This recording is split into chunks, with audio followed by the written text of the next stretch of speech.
Welcome back to Inside Europe. We're in the heart of the European Parliament in Strasbourg this week, and joining me are three MEPs, Diane, James, Bernd, Kölmel and Stephen Woolfe.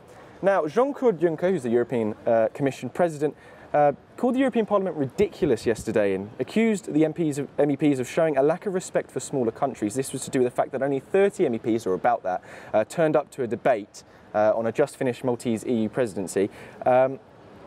Diane, perhaps I could start with you. This has got a lot of attention in the UK press. Yes. For whatever reason. What were your thoughts on it? I think it was my initial reaction. This is typical Mr. Juncker. I mean, he's gained a reputation for coming into the chamber. There have been accusations. I merely say accusations because I've got to make sure that I'm, not accused of defamation of character. But he's been accused of arriving here slightly worse than wear for drink. That he has a predilection for brandy with breakfast. That he can be over familiar, over friendly with people. Basically. Linked to a bit of a drink problem. I think yesterday, looking at his body language, looking at the way he came across, he arrived in a very grumpy mood and he decided to let rip. And, what we saw is what we've come to expect of him. On 1 minute he can be a very serious, a very erudite, a very intelligent and intellectual politician. Somebody who you can actually look to and think, that's what's good about politics. And then he lets himself down personally and also the reputation of this building and the MEPs by his behaviour like yesterday morning. Bernd, one thing that was particularly interesting was then that the European Parliament President, Tajani, said, sort of reprimanded Juncker for what he said, saying you need to be more respectful and use different language. And one quote which I thought was particularly interesting is that it's not up to the Commission to control the Parliament. I mean, how's that gone down with MEPs? Has everyone seen it as sort of a bit of a laugh and nothing more? Or is there always a bit of tension between the Commission and the Parliament President? I don't think, though. On the level of the working groups and so on, we work together. That's not the problem. And to be honest, I understand the reaction of Jean-Claude Juncker a little bit. If this would be done from a person which has no knowledge of the European Parliament, then I would understand it very right.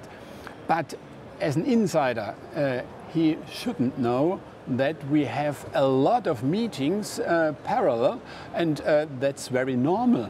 And it is a bad luck for people to speak here in this Parliament.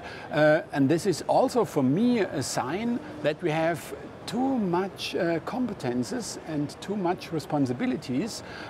We need a day with 48 hours and not 24. Yeah. Stephen, what are your thoughts on Juncker? It was definitely the Italian president 1 and the Luxembourg president 0.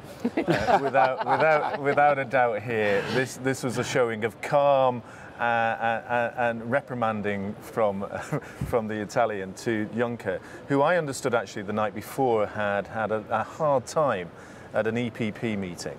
So perhaps he'd already come back in the morning, realised that many MEPs had actually given him a hard time the night before, so this was his chance to have a go back. But he didn't realise the strength of that northern Italian ready to come back and fight the MEP's corner. Yeah. There we are. This is just the excitement of a day in the European Parliament. Oh, actually, Diane, while I've got you, I read that you were thinking of joining the Conservatives in 2020. Obviously, the general elections now push that back. What's happening there now? OK, let's be absolutely correct. I was asked a question by a journalist in the United Kingdom, would I consider standing for the Conservatives as an MP? And the question was, would I consider? And in my response, I said, it's subject to a whole sort of series of issues. 1, I need an approach from them. 2, I need to join the Conservative Party. Thirdly, I need to agree with their general election manifesto. And then if we get all of that out of the way and done with, I might be in a position to actually consider it and go forward with it. Of course, the media... So it's a possibility, was it? There was the potential, not the possibility. There's a big difference. I gave lots of caveats in terms of my response. But the way it was spun by the media, and I do get used to this, it's part and parcel of being a politician, that was suddenly launched as Diane James is about to join the Conservative Party. I think the chances of the Conservative Party having me are a bit like hell freezing over. You know, I mean, it just doesn't work that way. I've been in a party that's been a thorn in their side. You know, Steve has been in the same position. We are just not the sort of individuals that they want. They're not in that position yet to be able to forgive us for what we've done. And quite frankly, the Conservative Party is still so split in terms of Eurosceptic and Europhile, they wouldn't know where to put us anyway. There we go, and it's on Inside Europe. You get to clear it up for the UK people. Diane, Bernd and Stephen, thank you very much for coming on today.